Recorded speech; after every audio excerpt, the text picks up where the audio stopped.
Welcome back to another video. Today I'm going to install and review these Barrina LED lights. Each one has about 5,000 lumens and I got 10 of them. So in the box we have all these wires.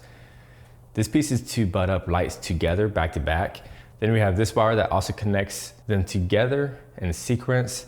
And then we have the plug itself that can turn off and on. You can also use this wire to hardwire into your existing electrical, which I will not be doing. I'm just plugging it into that socket I just showed you. Step one for me is to measure the length of the garage, because I want these to be kind of directly in the middle. 163 inches, which is 81.5 inches, which I'm just gonna eyeball and transfer the measurement to the wall. If you have a laser measuring tape, this would be 1,000 times easier. Slowly going up the wall. This is probably the hardest part of this job. The mark's right here. Now I want it to be about this far away. I'll go with 2 feet apart. It's gonna be kind of hard to do. With 2 of those connected, it's gonna be 8 feet long. You wanna connect 2 of these mounting brackets each per bar. I'm gonna measure it every 1.5 feet from left to right. And we should have a fairly even light bar.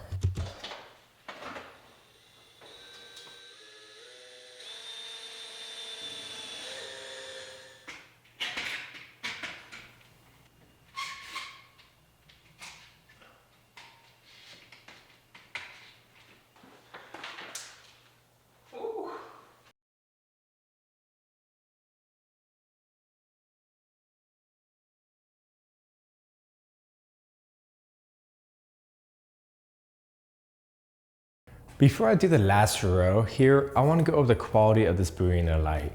Overall, it's very nice, especially for the price. The back of it is all aluminum, so it's very light, under a pound. I did not weigh it, but it is extremely light. Then on the other side, you have 2 LED strips surrounded by a cheap plastic. That's where I think the downfall is the cheap plastic. Yeah, I'm not very happy about that, but I'm never gonna touch the plastic when it's on my ceiling. So it is what it is, just kind of nitpicking. Another issue that I found is that plugging this in while it's on the ceiling is kind of difficult. You gotta use a lot of strength and it's not all that easy to line up correctly, and then you have to use a lot of strength to finally push it in. See, even right here, it's pretty difficult. There you go. Before I finish installing them all, I want to give a few tips. I've been measuring 3 feet directly from each light. Press down with your right finger, and there's 3 feet. Then I install the light. This is a little bit loose. If it's a little loose, squeeze the tab inwards to make it tighter. I definitely recommend installing this piece before you attach it to the roof. It makes your job 1,000 times easier. Now when you attach it, it's not gonna be totally aligned because I didn't do very minute measuring. I did 3 feet there and 3 feet here. Connect it like so. Try to make it as straight as possible. Grab your pencil. Mark the railing on both sides. And now just like that, you usually have the next mounting position. So you don't have to hold up the measuring tape and be super awkward. That's what I found works nicely. Gonna scoot this back, twist this, and now they're perfectly aligned. When you're plugging this into the light, hold the light by the white plastic and not the clear plastic. And once you have it kind of plugged in, you just gotta push with a good amount of strength. Now we have this dangling wire here. What I've been doing is feed the length over here and under this wire and then under the light. Then just pull it tight. It's not the most beautiful thing, but it's pretty dang great for something at this price point. We're not done yet. I'm gonna secure this wire, then connect it to my phone. So it can be a smart garage. The garage opener is already smart. Then give my final thoughts. This is the only outlet I have in my garage, so gotta use it. This is a smart plug that I'm gonna connect to my phone. I'm using Smart Life. Hold this button for about 6 seconds until it starts blinking slowly.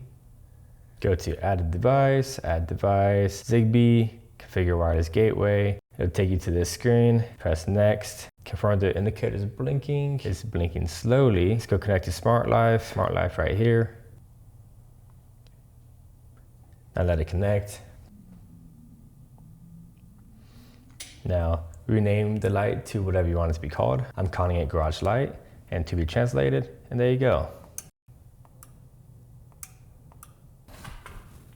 Hold up, we're not done yet. Create a scene, launch tap to run. If launch to run, then run a device, Garage Light, switch 1, on, save, next, save. Now we need to add another one, launch tap to run, run a device, Garage Light, switch 1, off, save, next, save. Now we need to add to Siri, Garage Light on, Garage Light on,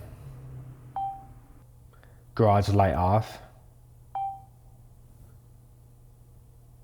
Done. Garage Light off. Okay, done. Garage Light on. Okay, done. Let's go ahead and check out how much power these lights are using. 374 watts. Let's see how much power my old light was consuming. 81-ish watts. For how nice this lighting looks, I don't think that's all that bad. For an apartment garage, lighting is pretty great. And connecting it to Siri just kind of elevates it. So now I can technically say I have a smart garage with great lighting that should make all the rest of my videos even better in the future, because lighting is key, especially since I film a lot. I film working on cars on my other channel called Builds United, and I film a lot on this channel as well. If you want these Barrina lights, I'll link them down below for your convenience, and that's one way to help me out as well. It's an affiliate link and I get a small percentage of your purchase. And no, they did not send me these lights. I wanted them. Let's check out the before and after. So with no lights, this is what the garage looks like. With the lights I used to have, and now, check it out now. I mean, this lighting is fantastic. This is Chris with AutoMotivate. Always appreciate and respect one another, and thank you for taking time to watch my entire video. I'll see you in the next one.